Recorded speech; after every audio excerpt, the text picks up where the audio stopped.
Hi, readers. Thanks for joining me today. I'm Lori. This is my Books, Ink, and Paper channel, and I'm here to talk to you today about the August anticipated reads on my list. Now, there are a lot of them, so I'm going to try to make this easier by grouping them, hopefully, in a way that makes sense to you because it makes sense to me. Some by date, but also some just by how I curated them because I have two of them already. So let's get started there. All right, so The Connollys of County Down by Tracy Lang. I've talked about it in my haul video as well, but this one is released August 1st. It is a family saga. It really has a similar kind of tone to We Are the Brennans, which I adored, but Tara Connolly is released from prison. She had a drug charge on her, and to rebuild her life, she returns to live with her siblings. Her brother, though, has a brain injury, so he's struggling in recovery from that. And then her sister also has some things that there are definitely some secrets that she doesn't want maybe her sister Tara to know. Tracy Lang does family story, family fiction, contemporary fiction very well. And I really hope that this one is as good as the other one. So far, the buzz on this is pretty high. And another one that I already acquired is Megan Golden's Dark Corners. This synopsis on the front, or this tagline on the front, is she can't see what she fears the most. This is the second in what is now, we know, Rachel Kroll series. Rachel Kroll was in The Night Swim, which I did read a few years ago. She's a podcaster.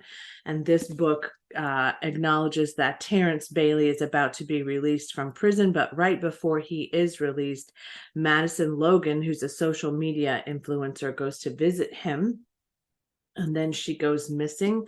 So the FBI enlists the aid of Rachel Kroll, I guess because she's an investigative podcaster, to see if they can find Madison and to discover if he indeed killed her. I've heard a lot of people who got an advanced reader's copy of this, or who, like me, got it from Book of the Month in the month of July as an advanced release there. I've heard that they are enjoying it, that they flew through it. So I'm hopeful about this too. And I have another by Megan Golden that I would like to get to called Stay Awake. So this might be the month that happens. I don't know. Okay, now to the ones I don't own. And there are a lot of them, but I'm going to group them now a little bit by genre, I guess, instead of release date, because you can always look up the release dates if you're interested in these. And some of those release dates are subject to change. One of my favorite authors, if you've been watching my channel for a while, is Ann Patchett. And she has a new release coming out, I believe, August 1st. It's the expected date anyway. And it's called Tom Lake. This one is set in the pandemic year.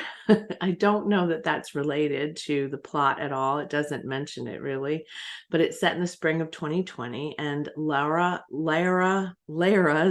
daughters, there are three of them, return home to their family's orchard in northern Michigan.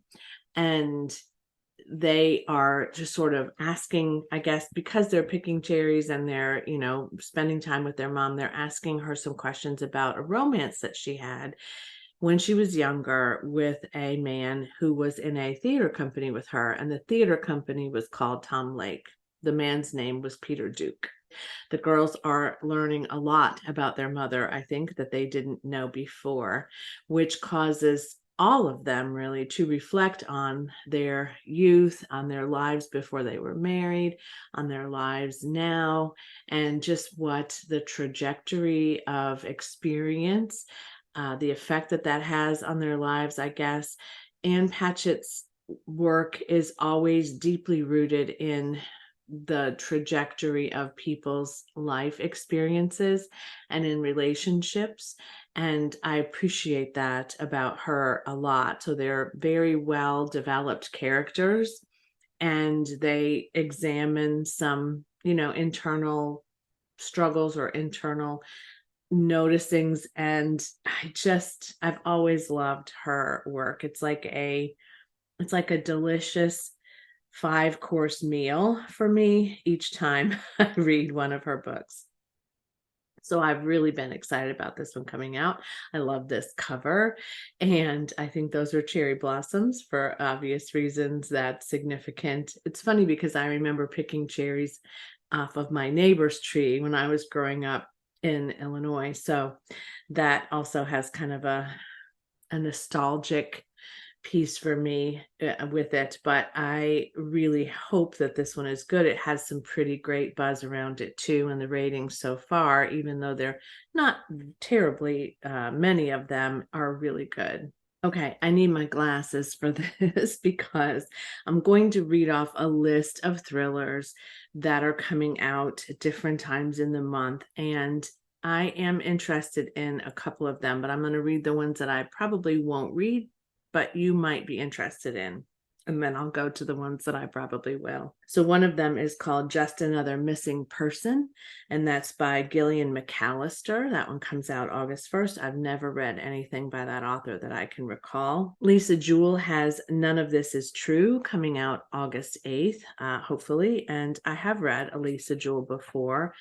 I might read this one, but I honestly have, I think, 3 Lisa Jewells that are in my backlist to read, so I probably will go with those first. Sarah Pekkanen has Gone Tonight, being released on August 1st. Sarah Pekkanen did team up with another thriller author whose name I now can't recall. For a bit of time, they were writing some things together, but now it appears as though she's released this one as a standalone that she's written all on her own. Okay, another thriller, which is written by a favorite author of mine, is Good Bad Girl by Alice Feeney. I have mentioned before, I really like Alice Feeney's work, and this one comes out. When does this one come out?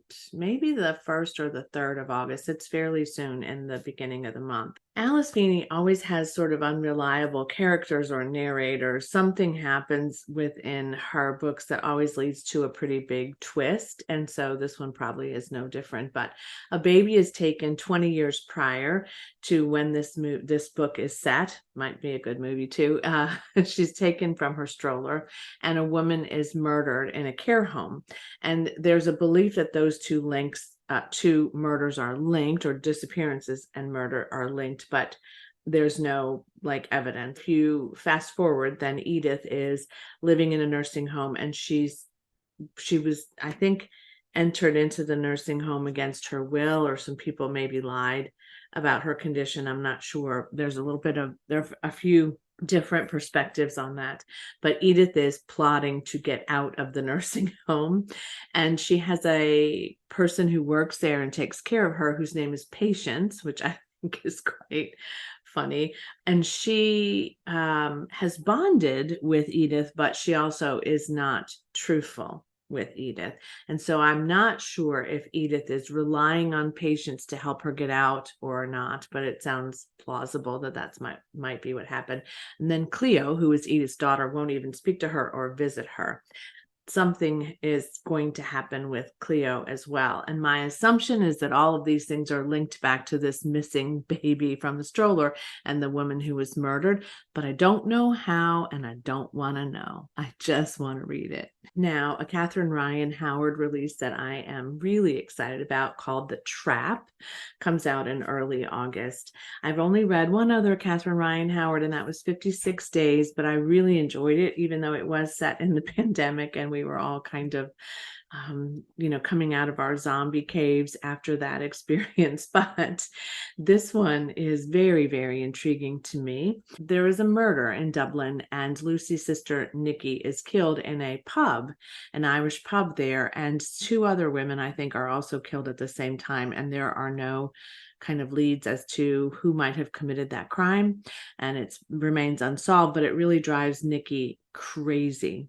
And then we meet Angela, who is currently working in the missing persons division of the police department, but she does really want to expand her career and become an investigative detective.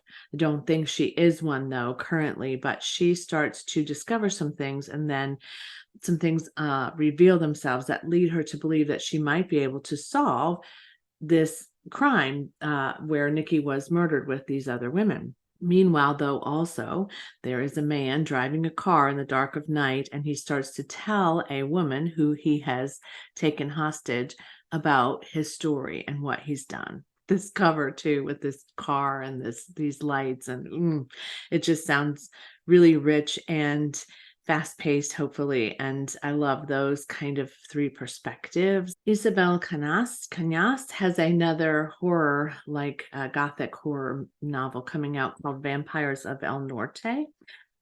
This one I'm not sure about. I love the cover. I have not finished The Hacienda.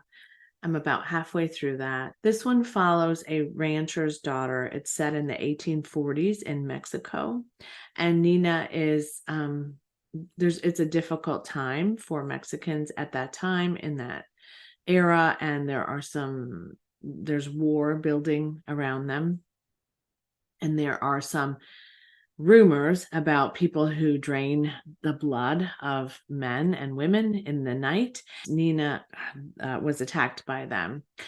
Nestor, who loved Nina, I think, and who is grieving over, I guess, what he thinks is the loss of her, I'm not quite sure, has become now an alcoholic and is really struggling to put his life back together and to remove her from his constant thoughts. And then they are reunited after the United States attacks Mexico in the 1850s-ish. Now their journey to kind of survive this, what's happening around them, and perhaps his need to survive Nina, I don't know, or perhaps there are other creatures who are lurking around them.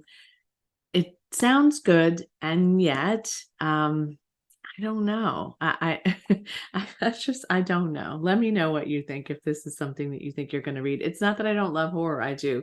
And it's gotten some good ratings, even though, of course, those ratings are just for the people that got advanced readers copies, but I'm just not sure if I will read this one or not, but it's enough interest in it that I brought it forward today.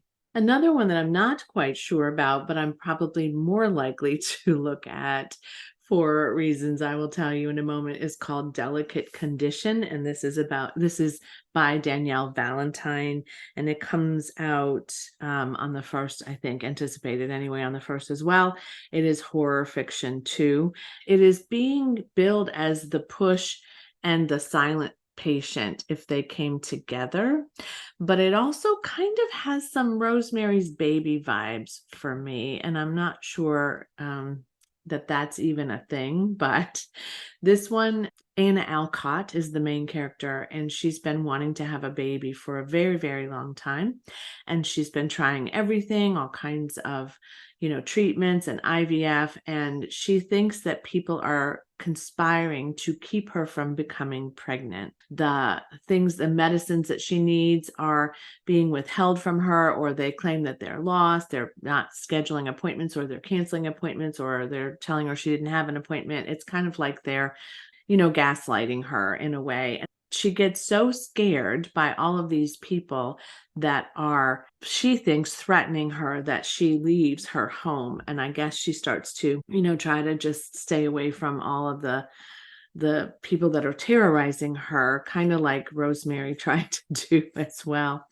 But then she thinks she's pregnant, and her doctor says no, that she had a miscarriage. And so she continues to believe that she is pregnant. She feels pregnant. And she also thinks that some other people are trying to harm her and that she's in danger. I have heard that this is being adapted into a season of the American Horror Story. I don't know that that's absolutely true, but that is the rumor that I've heard from more than one person.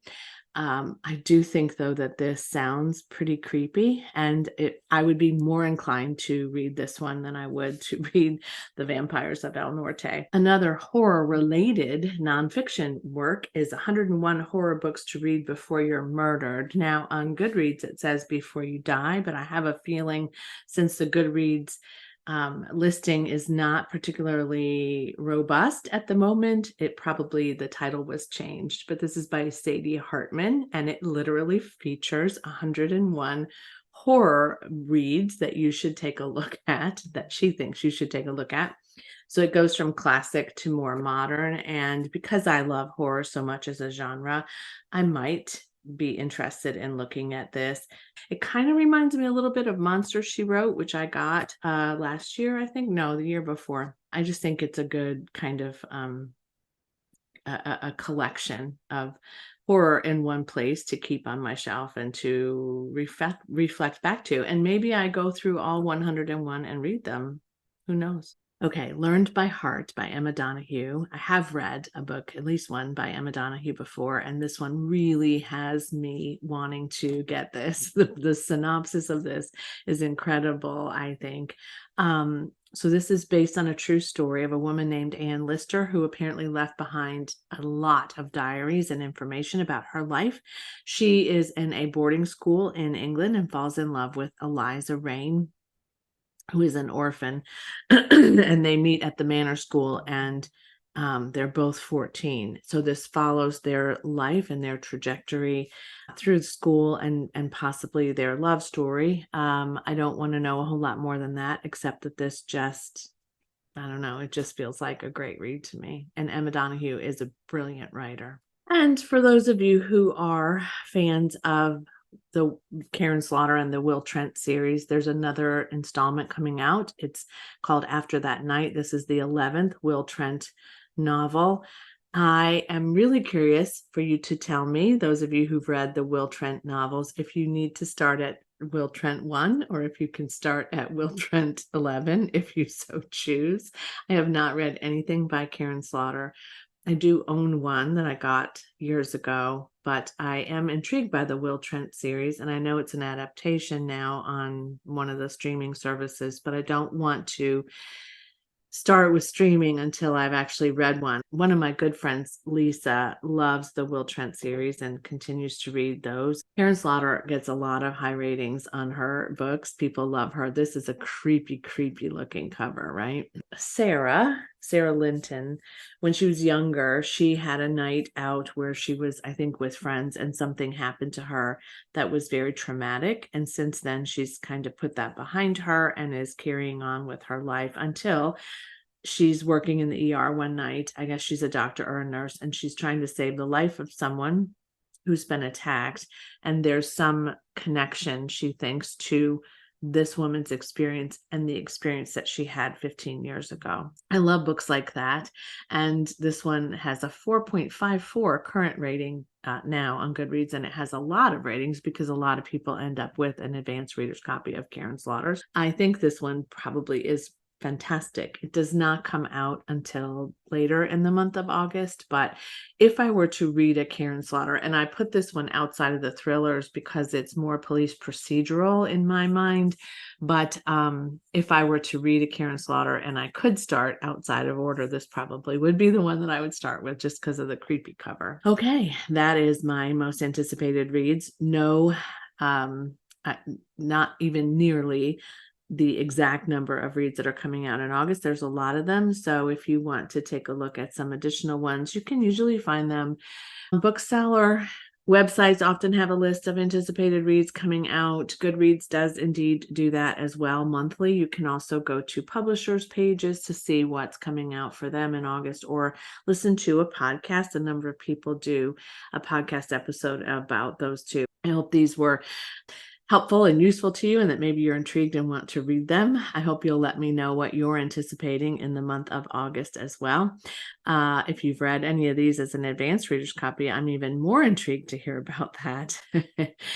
So thanks for watching today. Thanks for your comments, your subscriptions, your just general cheering me on. And as always, happy reading. Bye.